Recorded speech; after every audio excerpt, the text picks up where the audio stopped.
उठल्यापासून माझ्या डोक्यात विचार चालू आहे, आज कुठेतरी बाहेर जाऊ, आज कुठेतरी बाहेर जाऊ.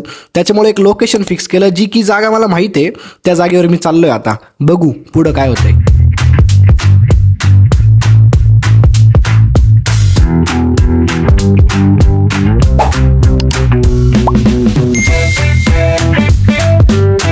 मस्त बाईक राईडचा आनंद घेत असताना माझ्याकडनं एक नकळत मोठी चूक झाली. सकाळी सकाळी घरातून बाहेर निघलो होतो नवीन लोकेशन घेऊन, म्हणजे फिक्स होतं लोकेशन, इथं जायचं आहे, असं करायचं आहे. पण गाडीच्या आणि आज कॅमेरा माउंट केला आपण, त्याच्यामुळं त्या फ्लोमध्येही लोकेशनच्या पुढे निघून आलोय. आता इथंच आसपास, इथं चांददेवीच्या महालापाशी आहे, इथंच डोंगर बिंगर फिरू आसपास कुठेतरी, बघू जागा कोणती चांगली आहे तिथं बसू. मग काय आता चलो.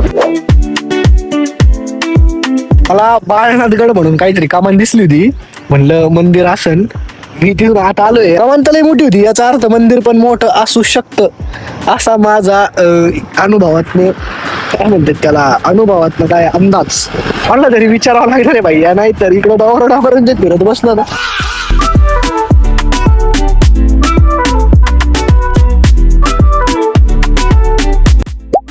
बाळनाथगड कुठे आहे? सरळ रस्ता आहे ना, हा, सोडायचं नाही, गाव लागेल, गावातून राईट टर्न घ्यायचं, सरळ बाळनाथ 4 किलोमीटर. थँक्यू. बाळनाथगड काय इकडे काय हा, कॅमेरा आहे, कॅमेरा काय असं व्हिडिओ शूटिंग साठी.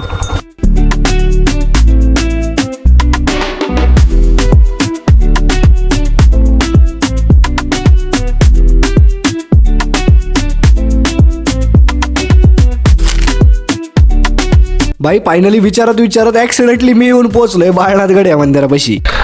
मंदिरात आलोय मी. मंदिर तर चांगलं आहे, आता बघू.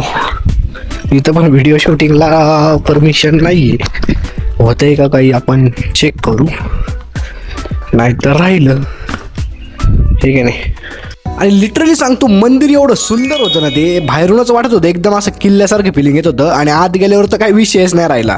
आणि जुनं होतं, त्याच्यात त्याचं सगळं म्हणजे काय म्हणतो आपण त्याला, जीर्णोद्धार वगैरे झालेला होता.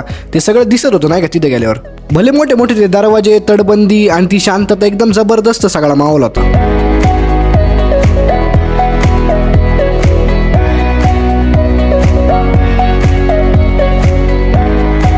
म्हणजे माझं नशीब किती चांगलं आहे बघा. ॲक्सिडेंटली फिरता लोकेशन मागं गेलं आणि मी इतक्या शांत जागेवर येऊन पोहोचलो आहे का इथं लिटरली कसलाच आवाज येत नाही. रातकिडे आणि पवन चक्क्याच्या फिरतायत बॅक साईडला, त्यांचा आवाज येतोय फक्त. आणि इतकी शांतता आहे आणि कुणीच नाही इथं. तसं पाहिलं तर दुपारची वेळ आहे, गावाकडचे लोक शक्यतो आराम करतात.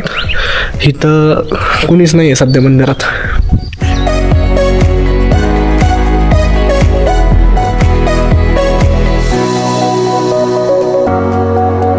Oh my God. आणि हा व्ह्यू मला इतकं भारी वाटत होतं ना इथं उभं राहिल्यावर, का मी शब्दात सांगू शकत नाही. एकदम मस्त करू असं वाटतंय मला, कारण की एनर्जी खूप छान इथली. आणि बसल्यावर वाटतंय असं खूप चांगला जप होऊ शकतो इथं, कारण की शांतता एवढी आहे. व्ह्यू मी तुम्हाला दाखवलेत कसे व्ह्यू आहेत आजूबाजूला, त्याच्यामुळं जप करायचं माझं प्लॅनिंग इथंच आहे बहुतेक. मी आता कॅमेरा वगैरे डिसमेंटल करतोय सगळा, सेटल करतो सगळा. आणि जय श्रीराम.